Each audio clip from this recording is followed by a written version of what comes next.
Hello everyone, my name is Kulsoom Fatima. तो हम लोग ने 2024 ईयर के सारे पीवाईक्यूज कर लिए थे क्लास 12 के। अब हम लोग स्टार्ट करेंगे 2023 ईयर के पीवाईक्यूज।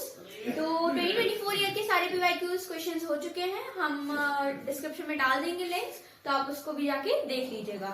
फर्स्ट क्वेश्चन ना हमको पॉइंट चार्ज दिया हुआ है।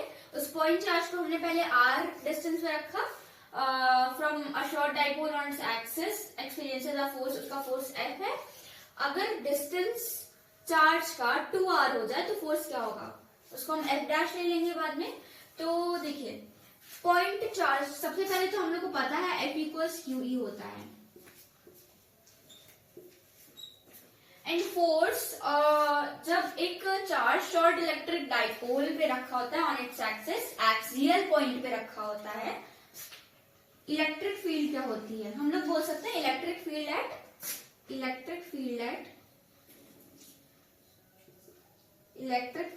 Axial point. एक्सियल पॉइंट पे इलेक्ट्रिक फील्ड क्या होती है, E is equals to Kp upon R cube into 2 Kp upon R cube हो जाती है हमारी। अब देखिए इसमें हम इसकी वैल्यू रखेंगे, इस वाले में इसको हम बस मान ले रहे हैं। तो putting this in equation first,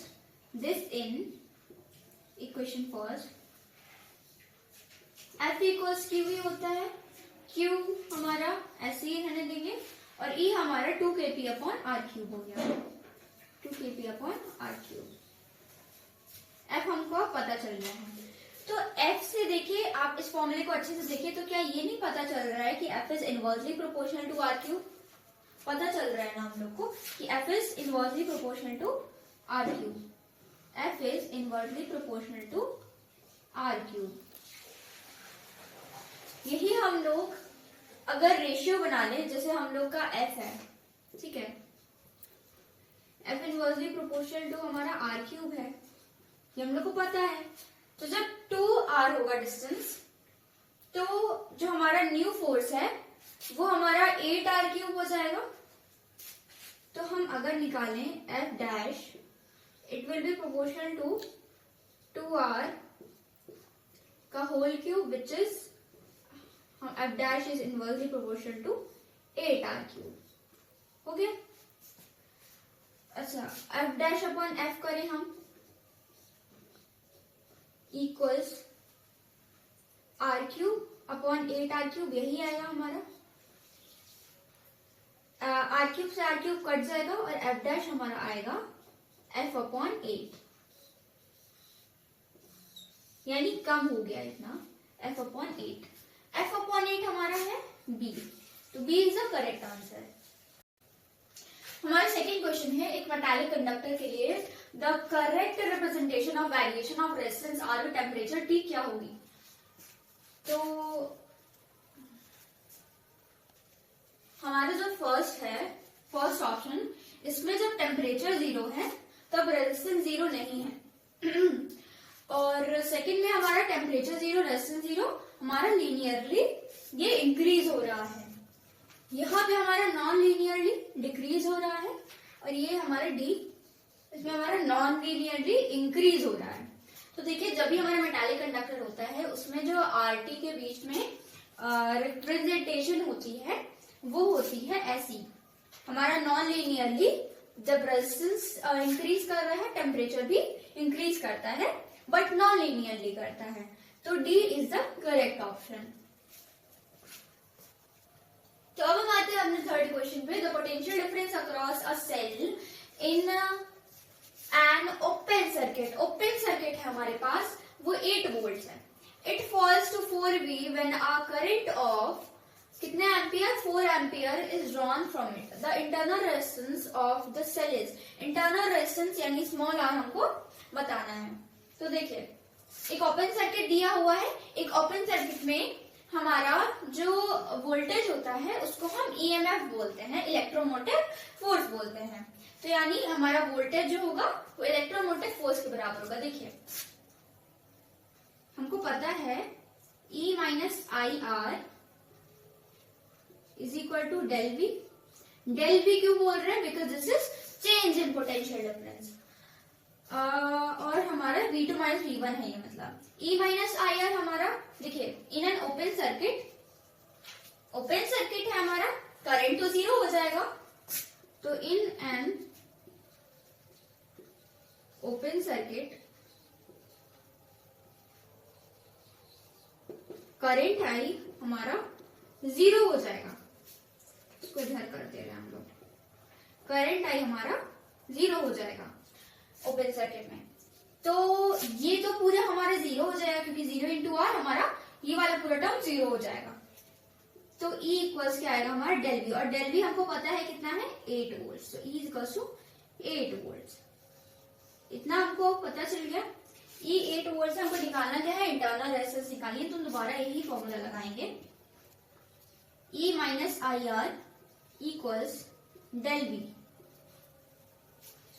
E है हमारा 8, I हमारा कितना है 4 ampere, 4 into R equals del V हम लोग को कितना दे रखा है? It falls to 4V। 8 minus 4 कितना होता है? 4। तो ये हमारा 4 वोल्ट आ गया। 4 ऐसे ही रख दे रहे हैं हम लोग। ये -4 इज इक्वल्स टू 4 माइनस 8 होगा, तो ये -4 इधर आ जाएगा, और R equals -4 upon -4 which will be equal to 1 ohm. यानी इंटरनल रेजिस्टेंस हमारी आ गई, इंटरनल रेजिस्टेंस स्मॉल आर आ गई हमारी 1 ओम। तो R is equals to 1 ohm. इसमें कौन सा करेक्ट ऑप्शन है हमारा? D is the correct answer. तो हम आते हैं अपने 4th क्वेश्चन पे। A steady current flows through a metallic wire जिसका एरिया हम लोग को ए गिवन है, एक स्टेडी करंट है। हम लोग लिख लेते हैं हम लोग को क्या क्या गिवन है। करंट और क्रॉस सेक्शन एरिया ए दे रखा है, और continuously flows from one end of the wire to the other. The magnitude of drift velocity, drift velocity हमें वीडी गिवन है।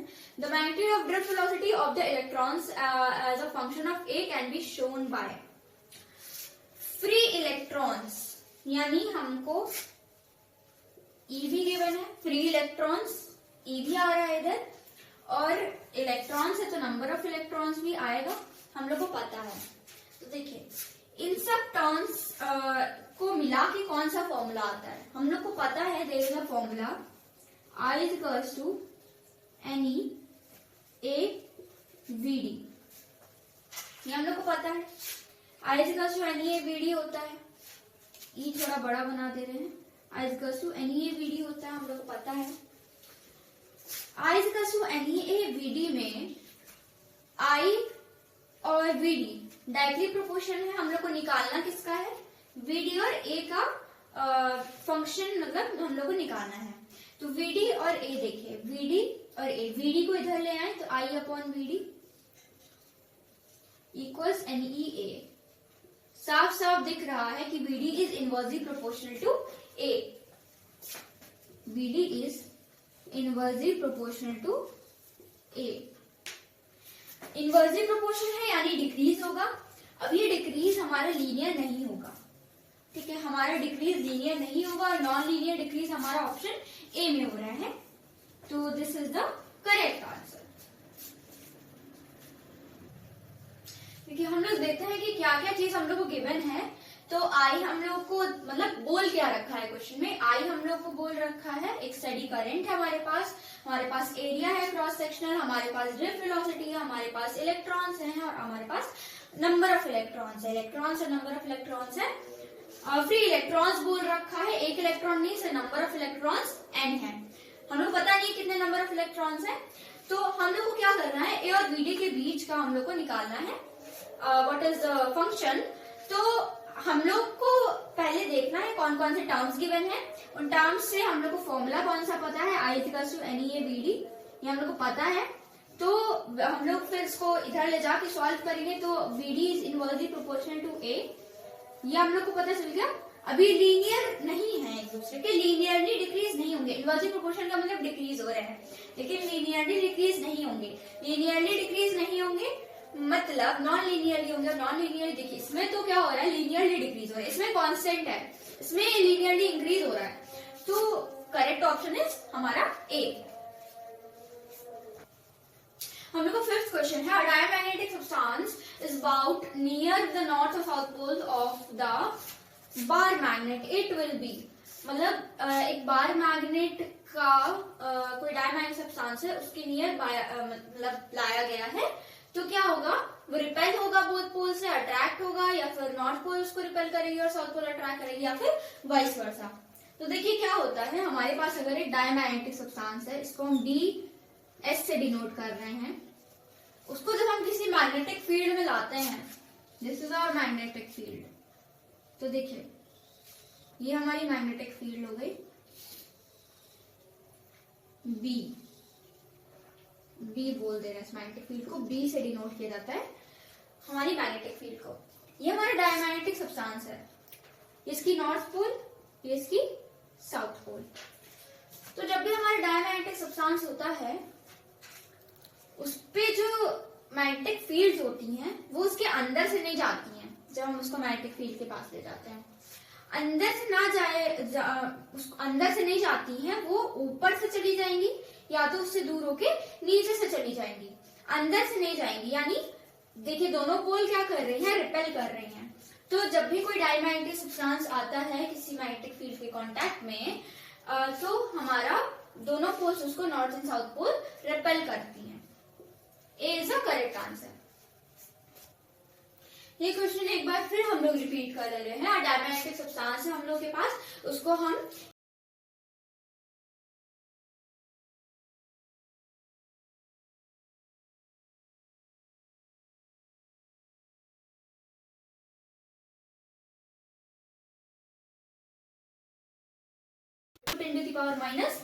-2 Tesla, 3 into 3.0 into 10⁻²2 Tesla. The maximum EMF induce in the coil. निकालना क्या है हम लोग को, EMF या ई लिख ले रहे हम लोग। The maximum EMF induce in the coil, ये हम लोग को निकालना है ई मैक्स।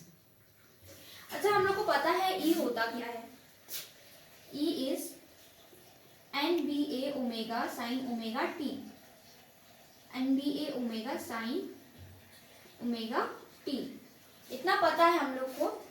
ई मैक्स कब होगा, ये जो ई है, ई मैक्स निकालना है ना हम लोग को, मैक्सिमम ईएमएफ निकालनी है हम लोग को।